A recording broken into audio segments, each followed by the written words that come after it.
All through the gospel, we see Jesus scandalizing people, upsetting apple carts. And this is one of the biggest examples. Here is this woman taken in adultery.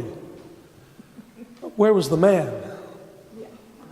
The man, as usual, gets away with it. But the woman is presented to Jesus as a sinner, and he takes her side. All the others move away, and Jesus says, I will not condemn you. Pope Francis was once asked about homosexuals, and he said, who am I to judge? He wasn't condoning anything any more than Jesus was. But he was saying, it's not our part to judge, that's for God to judge. And he was taking the part of someone who was scorned and cast out and looked down upon because she was, in their eyes, a sinner. She was objectively a sinner, okay. But Jesus took her part. That's what he is all about.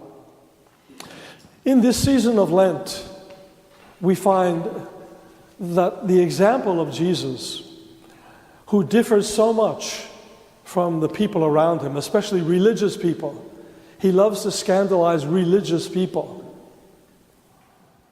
And Jesus looks at us and says, be like me, because I'm not so much concerned with the externals of religion, I'm concerned with the love and the mercy and the compassion of God. In the reading from St. Paul we just heard,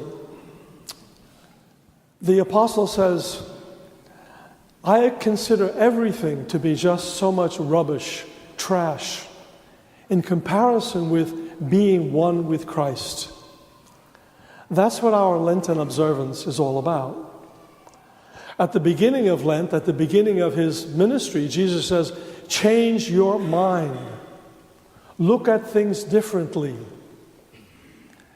In the woman taken in adultery, Jesus is looking at things differently from his enemies. They just want to punish. They want to keep the letter of the law. We find that today. The letter of the law says if you cross into this country without the proper documentation, you're a criminal. We'll tear your children from your arms and put them in cages, and we'll ship you off far away from them. We build walls. Pope Francis says, we Christians don't build walls, we build bridges. A change of mind and heart. Do things differently. Lent is here to give us an example, to give us a time to think differently, to think about what it is we do, to think about the way in which we judge people and events in the world.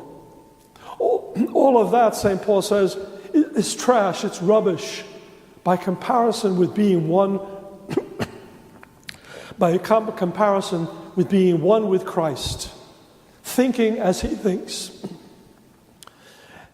A week from today is Palm Sunday. We enter into Holy Week. One of the great texts of Holy Week is, let this mind be in you as it was in Christ Jesus. Think the way Christ thinks. That's what we're asked to do.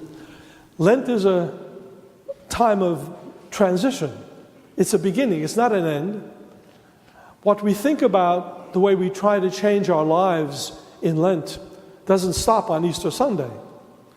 We're asked to continue that all through our life. But to change your mind is difficult. Change your mind means to throw off old habits.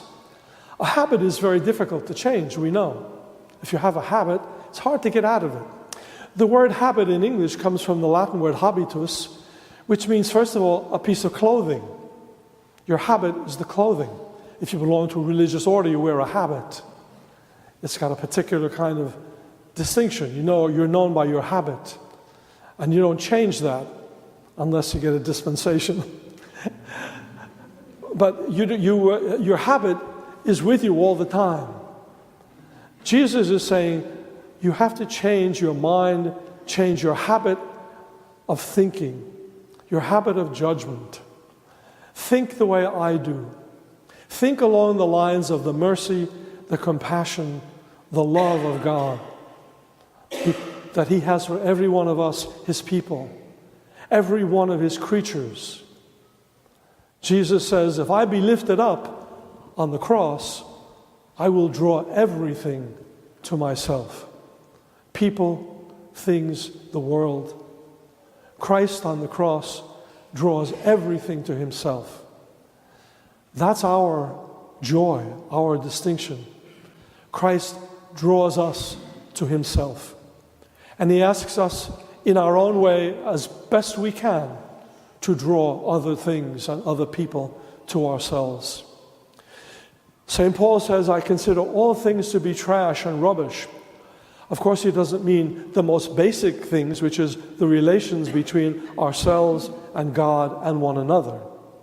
That always remains. But the things that we try to change and get away from are the kind of things we read about in the papers all the time. Think of the people who had so much money that they could buy their children's way into elite colleges and universities. That's the kind of trash, the kind of rubbish that St. Paul says, get away from. Cast it off.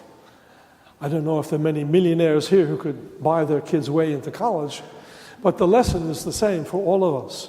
All of us have certain habits of mind and heart, ways of doing things that conform to the world around us. Jesus is saying, throw off that habit, that way of thinking and acting. Come into my sphere of thinking and acting. I don't look down on people, I raise people up. The woman was kneeling on the ground, condemned by everybody else. Jesus raises her up. And then He says, go, but don't sin anymore. If you change your mind, change your habit, that means do not do wrong anymore either. So it all fits together. The mercy, the love of God revealed in Christ, and the way we turn and restore ourselves to His presence. We change. You're never too old to change, and you're never too young to begin to change. All of us can do that with the help, the grace, the loving mercy and kindness of our God. Lent is coming to an end, but what we have done in Lent, we continue to do through all of our life. And then we experience what we sang in the lovely song after the first reading. God has done great things for us. He has given us joy and music. Music is one of the greatest sources of our joy. Let us listen to that music in the word and the example of Christ.